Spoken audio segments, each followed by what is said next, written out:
Welcome to Department of Collegiate and Technical Education. This video is on the Water Supply Engineering for the third semester Civil Engineering Diploma program. We are now in the session number 19, that is the Quality of the Water, Unit 2. The course outcome is to ascertain the quality of the water as per the Bureau of Indian Standards. So, in the previous sessions, we discussed about the analysis of the water. So, analysis of water is done, that there is an examination of the water is required to know the impurities that are present in the water and what level of organic and inorganic impurities are present in the water, and what is the kind of treatment that is to be given in order to remove the impurities, to design the treatment plant, and also to ascertain how much the water is polluted, and also to, in several treatment plants, what is the degree of the treatment that is achieved in the treatment plants, and also to know the physical, chemical and biological characteristics of the water. We conduct the analysis of the water. So, as we know, there are three types of analysis. Physical analysis. Physical analysis is done in order to ascertain the physical characteristics of the water. So, the parameters checked here are color, temperature, turbidity. These are all the parameters.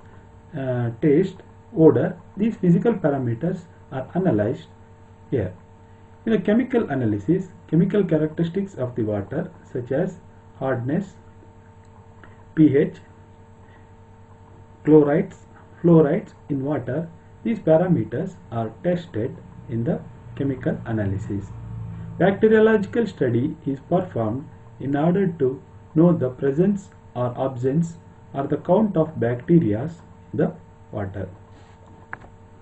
So, in this session, we continue with the quality of the water and the standards of the water quality.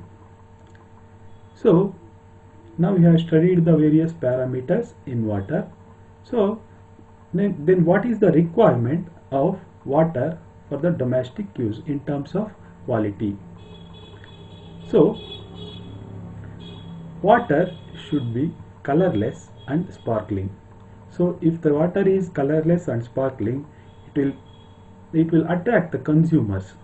So, the water should be colorless and sparkling.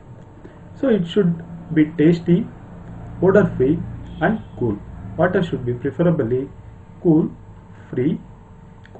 odor free and tasty. So, it should be free from all the objectionable impurities. So, water should be free from all the objectionable impurities. It should not contain the disease causing bacteria, that is pathogens. It should not contain pathogens, disease causing bacteria. So, it should remain fresh and should have dissolved oxygen. If the water is rich in dissolved oxygen, so it remains as fresh and sparkling. It should be reasonably soft. So, hard water imparts so many problems. You have seen there in earlier we have discussed about the hardness. So, water should be reasonably soft. It should be plentiful and cheap. So, water should be available to meet the needs of the customer, and it should be cheaply available. It should not lead to scale formation and should be non-corrosive. The water should not form scale formation due to the hardness. In such cases, it is not suitable for many industries. So, these are the main objectives of studying the quality of the water. So, these are the requirements of the water for the various purposes. So, coming to the standards. So, quality standards. So these are the set of guidelines provided for the safe drinking water to supply safe drinking water to the public. So WHO, that is World Health Organization, prescribes guidelines for the safe drinking water, and several countries put up their own standards in the form of the acceptable limits of various ingredients in the water. In India, the rules are framed by Bureau of Indian Standards and laid down by the code IS 10500-2012. So the quality standards for the drinking water are prescribed in IS 10500-2012. So in this IS code, the qualities are prescribed in two forms. So first one is the acceptable limit and second one is the permissible limit. So acceptable limits means the maximum desirable value that a parameter can have in the water. Permissible limit means in the case of absence of the other source of water than this, the limit may be extended little further. So I will when you see the parameters, you are able to understand the things. So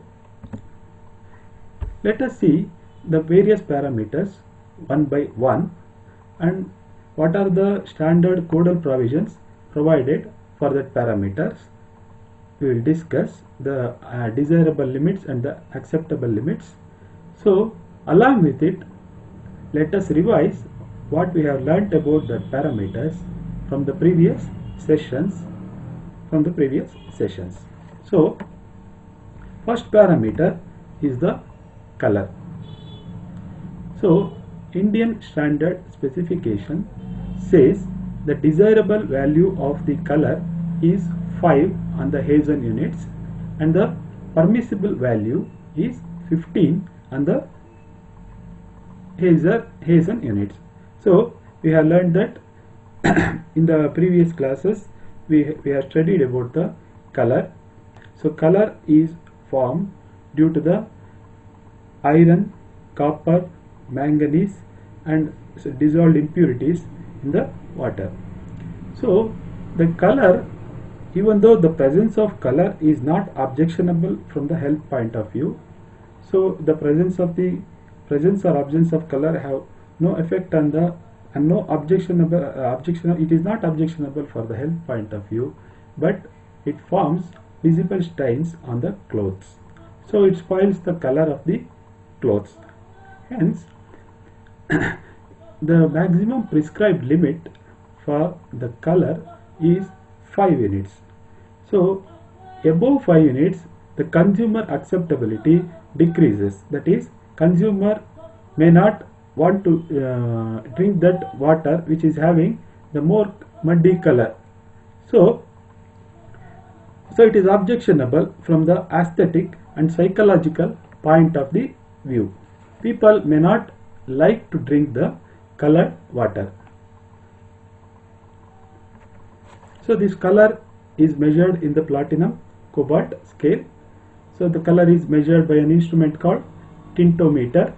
We have learned all this in the previous sessions. Next one is taste and odor. So Indian standard specification says the acceptable limit for the taste and odor is agreeable. So proper tests are to be conducted after ensuring the safety. So this is the Indian standard specification. So odor and taste are due to the dissolved gases such as hydrogen sulfide, ammonia, chlorine, carbon dioxide, etc. combined with the organic matters. So the taste and odors are produced by all these, and it may also due to the mineral substances such as carbonates and sulfates. So what are the effects of taste and odor on the humans? So if the water is having a good taste, it attracts the consumers, and if the water is having the bad taste, the user acceptance decreases. The user does not want to drink that water. For a public water supply system, the water should generally be free from any odor. Some of the gases such as H2S, if it is available even in traces, it produces a very bad smell and very bad taste to the water. So this is about the odor and the taste. Next one is pH. So pH, the Indian standard specification says the acceptable limit for the pH is 6.5 to 8.5. So this is the desirable limit of pH. We know that pH is the indication of hydrogen and hydroxyl ions in the water. If the value of pH is 7, it indicates that it is a potentially neutral water. If the value of pH is lesser than the 7, it indicates that the water is acidic in nature. If the value of pH is greater than 7, it indicates that water is alkaline in nature. So, the permissible value for a water supply should be as nearly as 6.5 to 8.5, nearly to 7 as far as possible. So, what happens if the pH values varies? If the pH value is lesser than 7, so it becomes acidic, so it causes corrosion and imparts a metallic taste to the water. So if the pH reduces below the 7, so it becomes acidic and forms the corrosion, and tuberculations are observed in the pipelines, and the water taste becomes metallic taste. So if the pH is higher, that is above 7, it becomes alkaline water. So alkaline waters gives bitter soda taste to the water. So there are deposits and scalings are formed due to the alkaline effects. So beyond this value, it also affects the humans, mucous membranes of the humans, and also affects the water supply system. So pH should be preferably 6.5 to 8.5 according to Indian standards. So Indian standard gives no relaxation for the permissible value. The permissible value in the sense, if the acceptable value is for the source of the water, if that source of water is the only source that is available, there is no alternative source is available, then this value can be relaxed. That is the codal provisions. But for these parameters, the acceptable value is 6.5 to 8.5, and permissible value is no relaxation is given for the permissible values. So the next one is TDS, that is turbidity of water. So Indian standard specification, the acceptable value of the turbidity is 1 nephelometric turbidity units, 1 NTU, and the permissible value is 5 NTU. So turbidity is a measurement of large amount of suspended and dissolved particles in water. So these, due to turbidity, the water becomes muddy in appearance.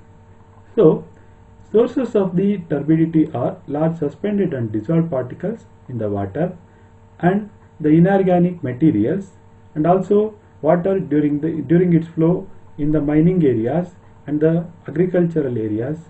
It may carry several amount of silt and clay along with it, so it forms a source of turbidity. So what are the effects of turbidity? So as we have said, turbidity causes muddy or cloudy appearance. So we have studied it already. So the turbid water is muddy in appearance. So the user acceptance decreases if the water is turbid. The user does not want to drink the water if the water is turbid in nature. So turbidity causes visually unpleasant appearance to the consumers. So turbid water is also not suitable for many industries. Even though the clay present in the turbid water is not harmful, aesthetically or it makes visually unattractive for the consumer to use that water. So this turbidity is measured by several instruments. We have, let us revise that. So what are the turbidity measuring instruments? So turbidity rod is used to measure the turbidity in the field. Jackson's turbidity meter. So Jackson's turbidity meter is used to measure the turbidity in the laboratory, as well as the Bailey's turbidity meter is also used to measure the turbidity. So turbidity is the measure of obstruction to the passage of light through it. So that is about the turbidity. Next one is total dissolved solids. Total dissolved solids. So Indian Standard Specification says the acceptable value for the total dissolved solids is 500 mg per liter. So the maximum desirable value is 500 mg per liter, and the permissible value in case of absence of any other sources of water, the permissible value is 1000 mg per liter. Higher values up to 1000 mg per liter are permitted in special cases, that is when there is alternate source is not available. So what is the source of the dissolved solids? Total dissolved solids. So the sources of the total dissolved solids in water is dissolved minerals, manganese, iron, due to landfills, etc. So TDS, the total dissolved solids, these are the sources. So what are the effects of the solids in water? So if the amount of solids is more, the effects that are formed are the cloudy appearance of the water, so the water becomes turbid. The hardness of the water increases. There are scaly formations, the corrosion of the pipes, cloudy colored water, pipes and fittings corrosions. It becomes salty and bitter to taste. The user acceptance and certain psychological effects upon the human systems due to increased amount of total dissolved solids. So the user acceptance level decreases if the value of the solid total dissolved solids is more.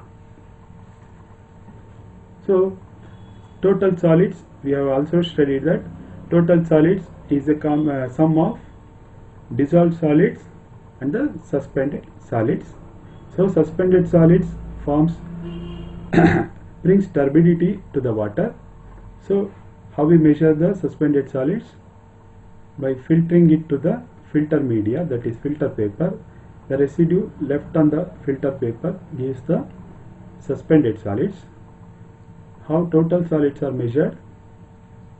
By evaporating the known volume of water in a oven at 103 degree centigrade for 28 days.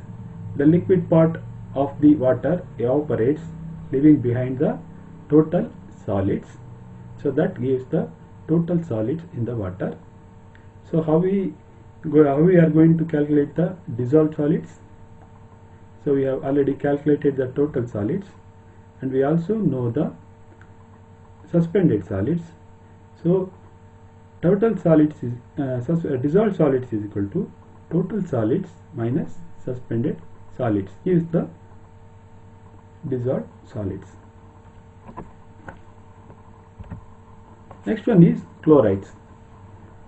So chlorides in water is acceptable up to a limit of 250 mg per liter, and the permissible value for the chlorides is 1000 mg per liter. So the presence of the chloride in the water is due to the leaching of the marine sea waters, and also it may be due to the fertilizers, industries, and the pollution of the sea water, and industrial and domestic waste, disposal of the industrial and domestic waste into the water. These may be the sources of the chlorides. So beyond what are the effects of the chlorides in water?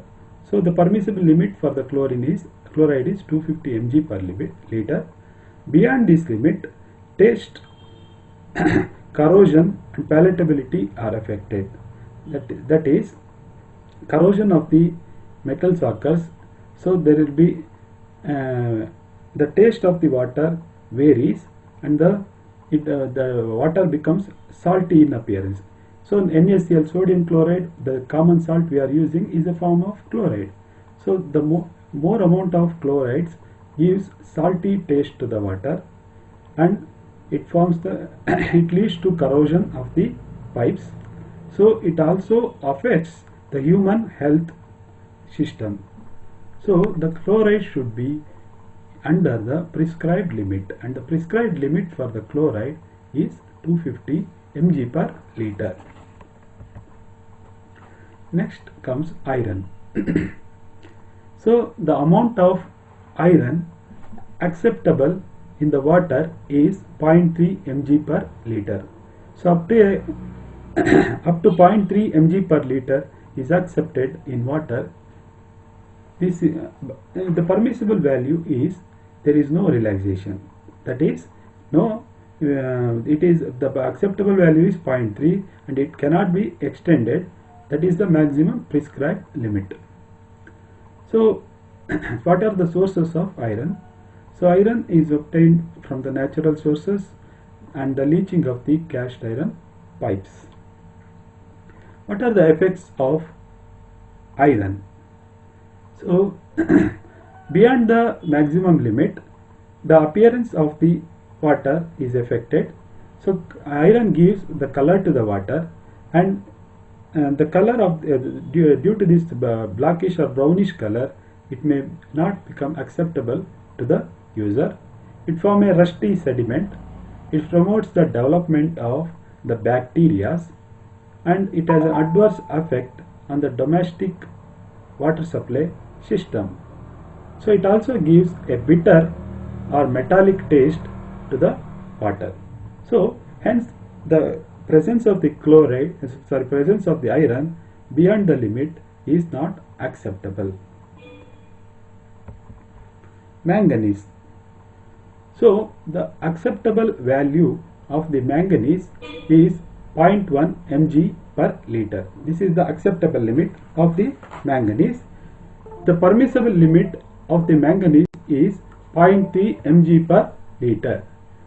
So the sources of the manganese are, it is natural sources and the deposits in rocks and minerals due to the disposal of the industrial wastes.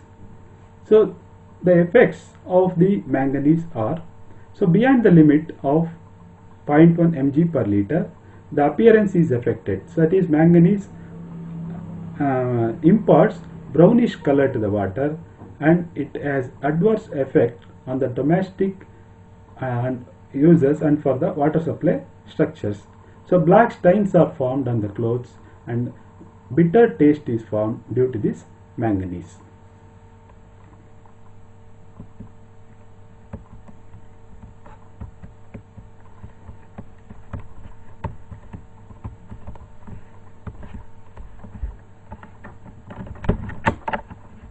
Next comes fluoride. So a small quantity of fluoride is acceptable in water.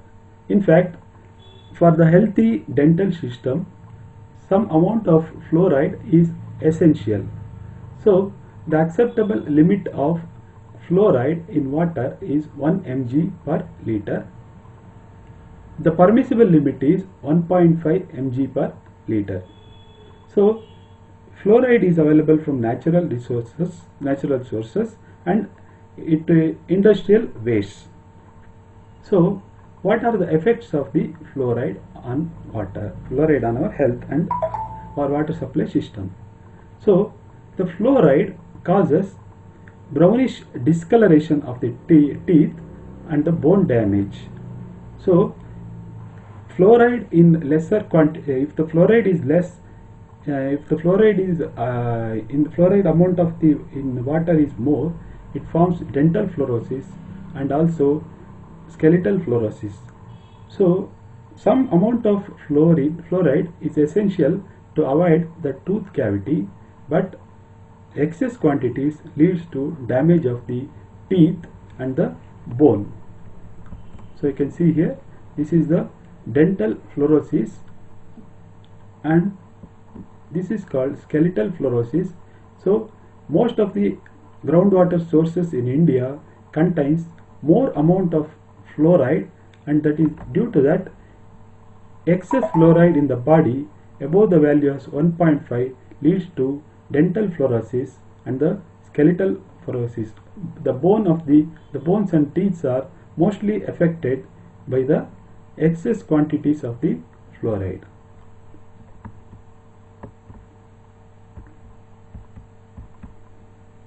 So next comes the bacteriological activities, the presence of the bacteria.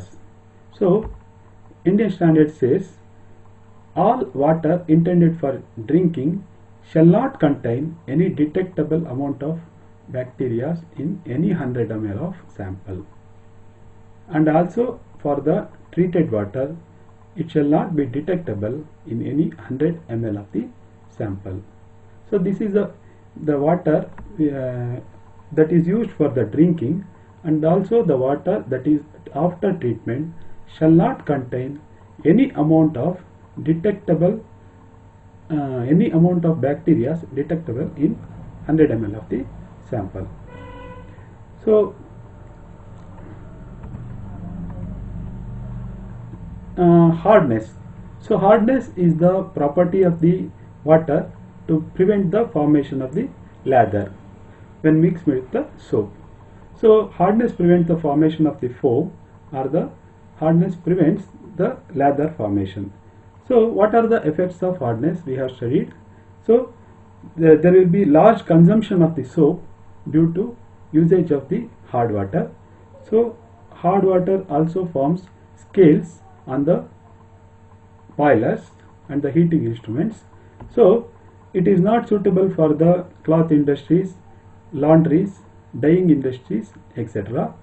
due to the hardness of the water. This hard water closes the pores in the skin and makes the skin rough. So pipelines and valves are damaged due to the hard water. So these are the ill effects of the hardness in water.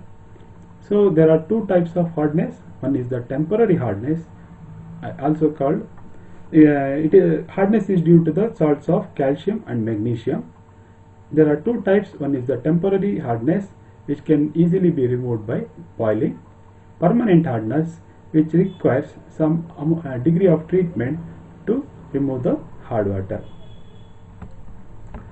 So this is about the parameters we have studied in the earlier classes and the corresponding Indian standard values in the code. So let us solve some multiple choice questions. So the first question is, water having pH equal to 8 is acidic, alkaline, neutral, none of these. Which one is true and why? So the answer is, so the pH is equal to 8. So we know that the acidity values on the pH scale is from 0 to 7, and the alkaline scale is from 7 to 14. It is alkaline scale. So since the water given has a pH equal to 8, this water is alkaline. Hence the answer is B.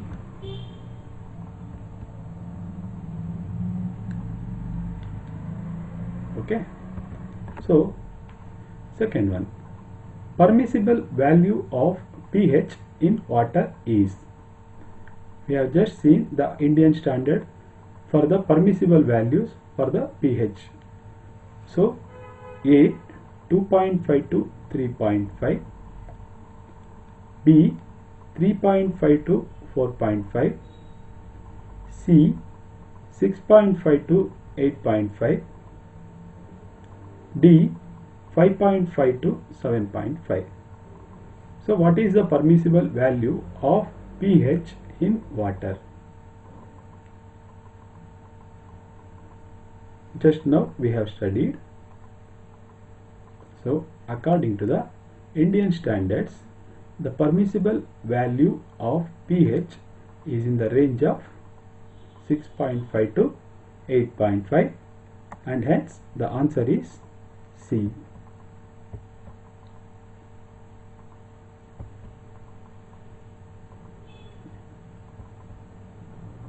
What is the desired and permissible value of fluoride value? So what are the desirable and permissible value of fluoride? A 1 mg per liter, B 2 mg per liter, C 3 mg per liter, D none of the above.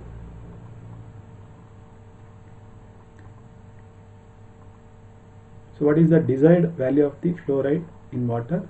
That is acceptable value of the fluoride in water. So the answer is A, that is the acceptable value for the fluoride in water is 1 mg per liter.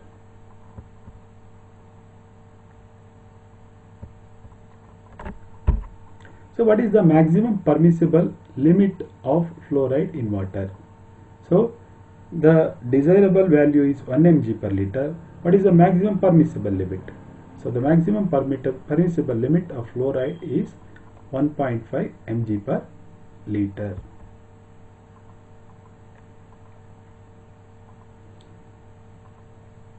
So beyond the value of 1.5 mg per liter, it affects the health of the public.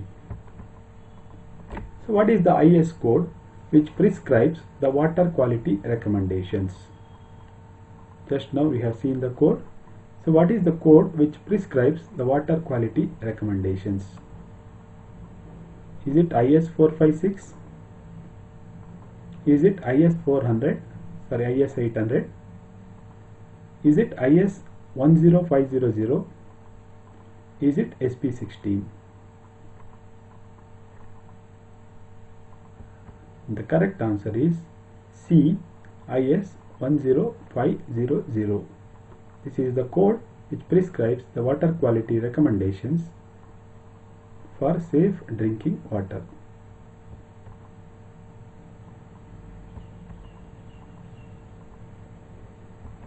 So thank you.